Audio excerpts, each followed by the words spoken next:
Caros alunos, hoje nós vamos dar prosseguimento à nossa aula, né? No Pode Ser, né? Planejar, organizar, nós estamos na direção, né? E a parte 2 é a motivação. Ó, nós falamos na aula anterior sobre comunicação, hoje motivação e na próxima será a liderança. Estudar sobre motivação significa entender quais são as forças que movem as pessoas nas diferentes direções de comportamento, né? Porque elas pensam assim, agem assim, enfim. É importante para a administração porque tenta explicar os motivos que influenciam o desempenho das pessoas em situações de trabalho. Portanto, a motivação para o trabalho é resultante de uma interação complexa entre os motivos internos das pessoas, né, e os estímulos ambientais, motivos externos. Vamos começar pelos motivos internos. Nós iremos começar pelos motivos internos, que são as necessidades, aptidões, valores e outros atributos das pessoas, né, e como isso faz parte da motivação. E falaremos mais para o final desta aula sobre os estímulos do exterior, do ambiente, para a motivação. A teoria das necessidades humanas, ou teoria da hierarquia de Maslow, né, ela tenta explicar o comportamento humano como sendo motivo por estímulos interiores chamados de necessidades, um estado de carência das pessoas. E as pessoas agem nas mais diferentes situações para satisfazer esses estados de carência. E cada pessoa deve estar num dos 5 níveis que o Maslow determinou, né, na sua hierarquia de necessidades humanas. Né, as necessidades básicas, segurança, sociais, de estima e de autorrealização. Pela teoria das necessidades humanas, ou teoria de Arcos, né, o comportamento humano é motivado por estímulos interiores, pelas necessidades, as carências. Né?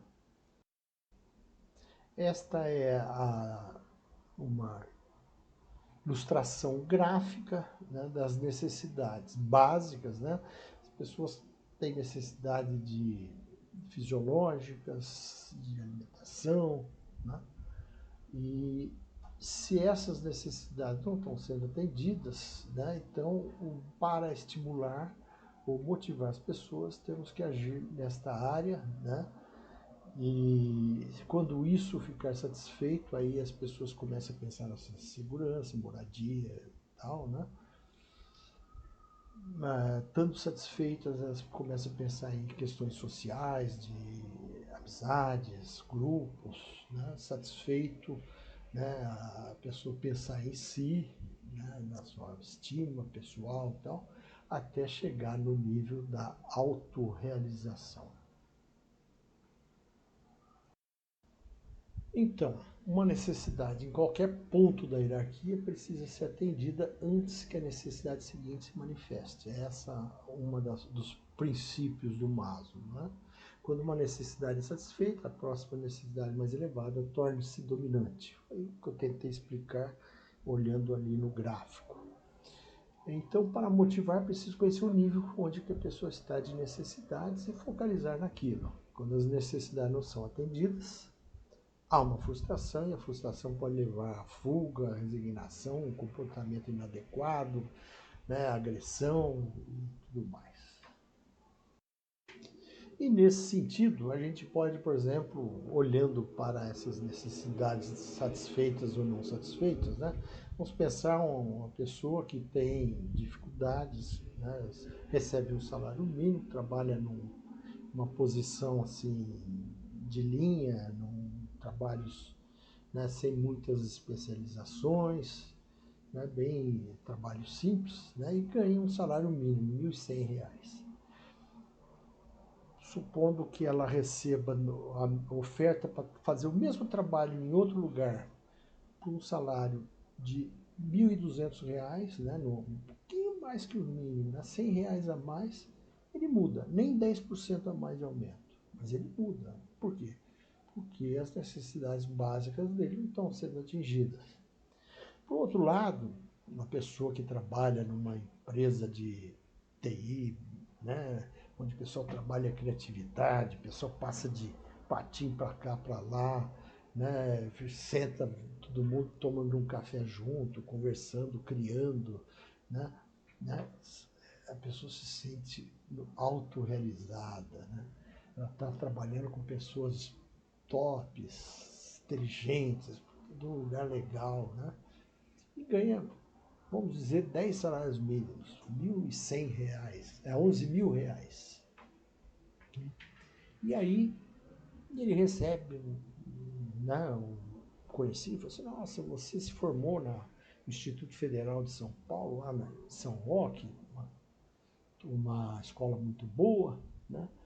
Você não quer vir aqui dirigir a minha fábrica de tijolo? Ah, mas eu estou ganhando bem, estou num lugar legal. Né? Ah, quanto você ganha? Eu ganho 11 mil, né? Aí o cara fala assim, eu pago 20 mil para você tocar minha fábrica de tijolo. Não, pô, mas... E aí o sujeito vai lá conhecer aquela linha de produção de tijolo, queima aqui, é tijolo cerâmico, né? Então, ele queima, pá, pá, e não vê nada criativo, olha para o lado, vê só gente, né, humilde trabalhando, né, profissionais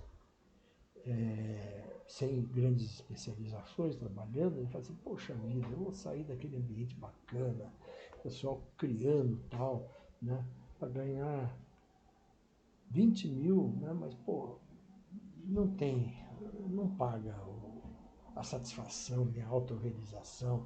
Toda vez que eu crio uma coisa nova, a gente vibra, né, um ambiente percebe, né? Então, essa é uma teoria de Maslow. Sim, tem algumas explicações que ela permite, né? O pessoal fala que não tem comprovação científica, tal, tal, mas ela consegue explicar algumas coisas, sim, né? Eu acho interessante a teoria de Frederick Herzberg, né, dos dois fatores, ou do fator gênico e dos fatores motivacionais, né? Então, ele fala o seguinte, olha, não é a mesma coisa. Você tem que pensar diferente essas duas coisas, o conteúdo e o ambiente do trabalho, né? E ele chamou os fatores higiênicos, né, do ambiente do trabalho, né, e os fatores intrínsecos ou motivacionais, né, que relacionam com o trabalho em si. E ele fala o seguinte, né, os fatores do trabalho que deixam as pessoas satisfeitas ou insatisfeitas, né? Algo vai ser satisfatório e algo vai ser insatisfatório, né? Ele pode ser não satisfatório e pode ser não insatisfatório. Poxa vida, que loucura é essa, né? Ele está falando que as coisas são diferentes. Não dá para você jogar tudo no meio só e falar, ah, isso motiva, isso desmotiva. Não. Tem coisa que motiva e pode não motivar.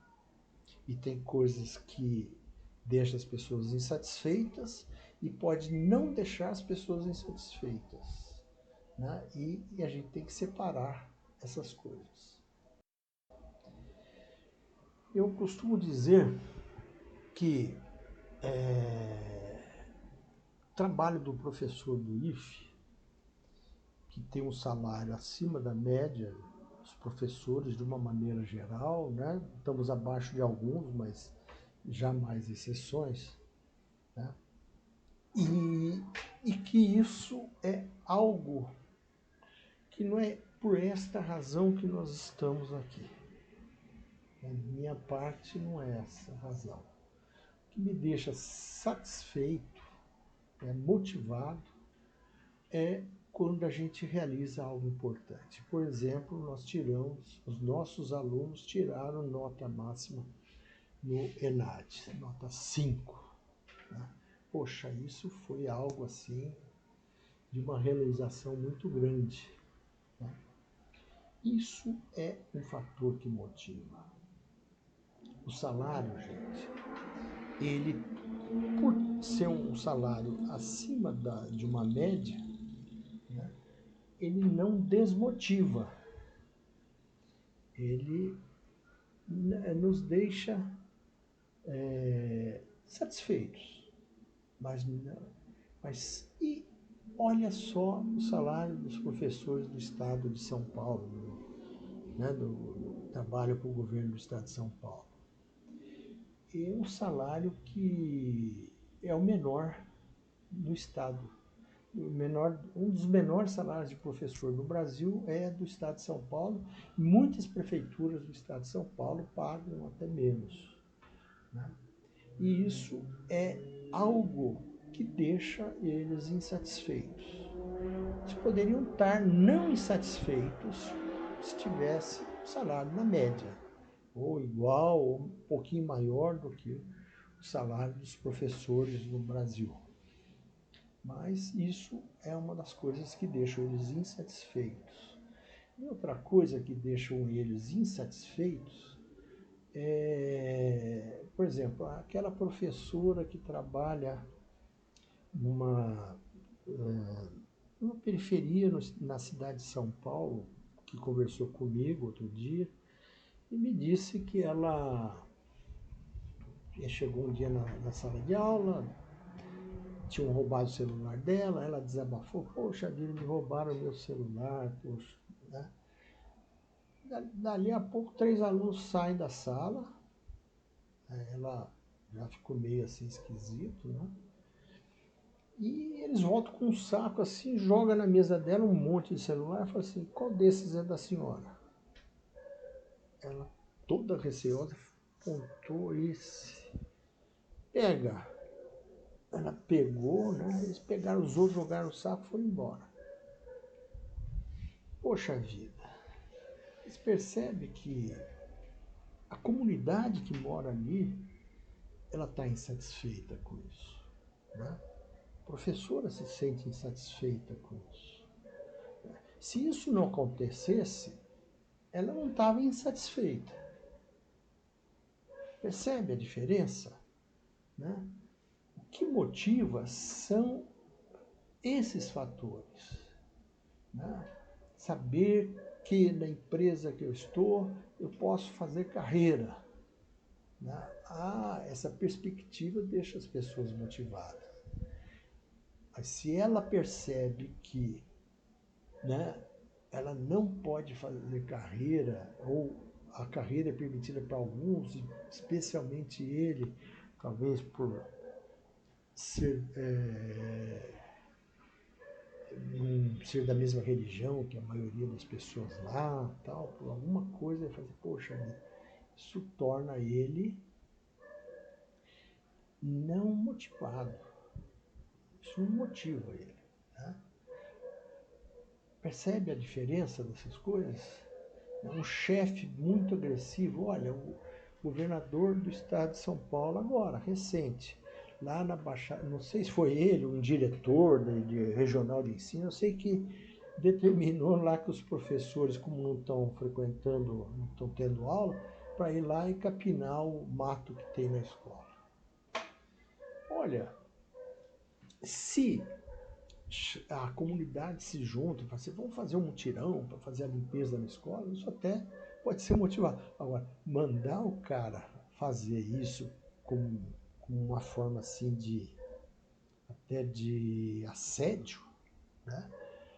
Demonstra um estilo de liderança, né, na organização que quer menosprezar o trabalho das pessoas, desmerecê-las, né?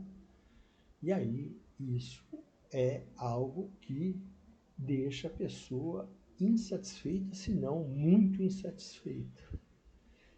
Né? Agora, não fazer isso deixa a pessoa não insatisfeita. Só. Né? Percebe que esses fatores têm que ser encarados de maneiras diferentes. O que Herzberg diz é que O oposto de satisfação não é insatisfação, é não satisfação. Satisfeito ou não satisfeito.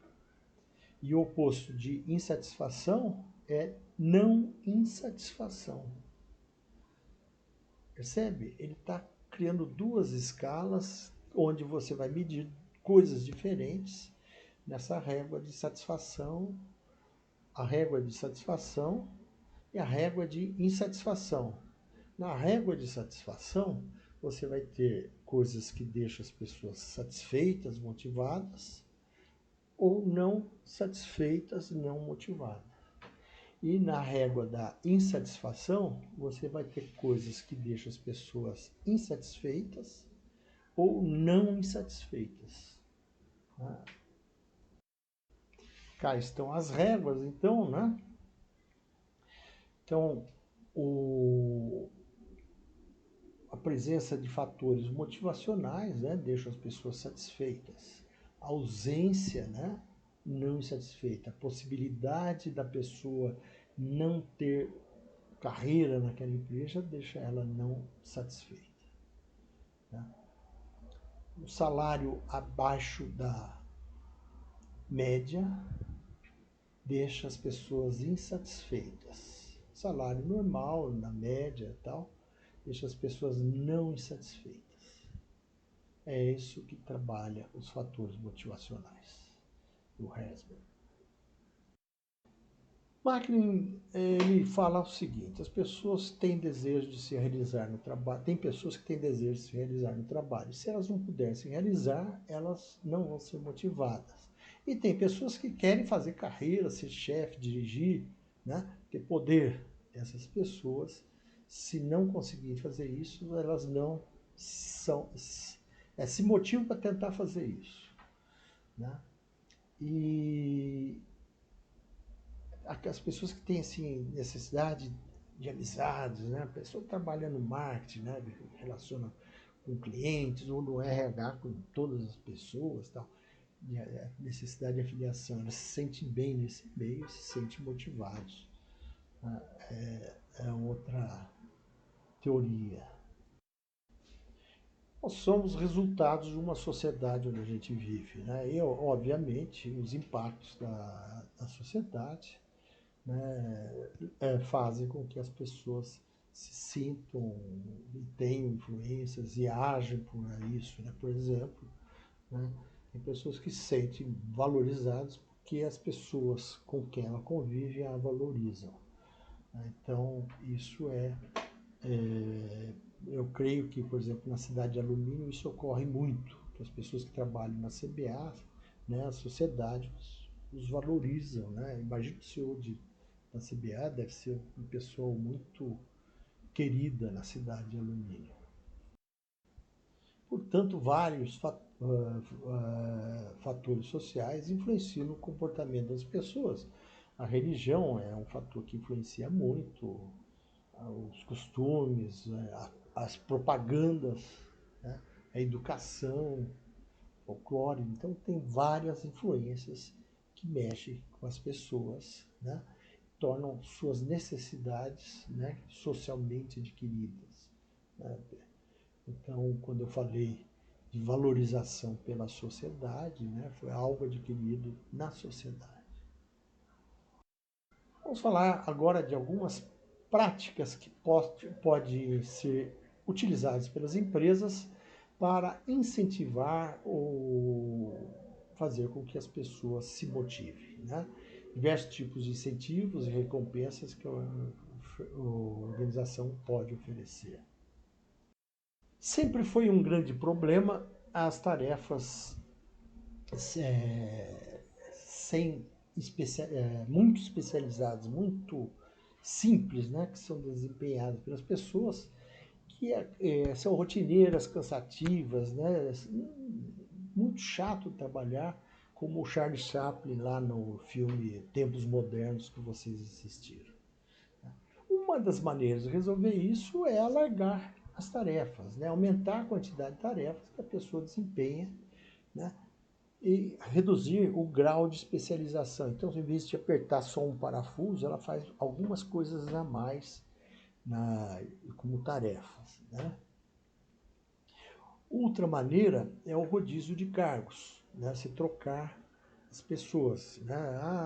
Numa recepção está lá uma que atende telefone, a outra que recebe as pessoas que chegam, né? Elas fazem um rodízio, um dia trabalha numa e a outra na outra, no outro dia elas revezam, né? É uma forma de tentar diminuir o estresse, né, que causa tarefas repetitivas e cansativas, e isso pode motivar sim. A outra maneira é atribuir poderes para as pessoas nos níveis hierárquicos inferiores, né? Qualquer poder de decisão passado para os profissionais de níveis hierárquicos inferiores é algo que vai com certeza motivar essas pessoas.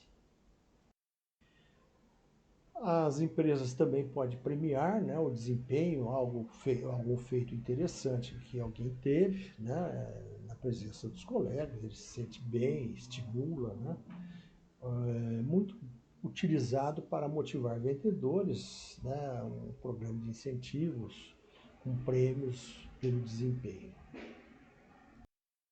Outra prática é a participação nos lucros da empresa, né, que é assegurado hoje por lei, né, então há uma expectativa no final do ano de saber qual vai ser a participação nos lucros, né, no começo do outro ano, né, sobre os lucros que a empresa teve no ano que se findou, né, pelo balanço e tal.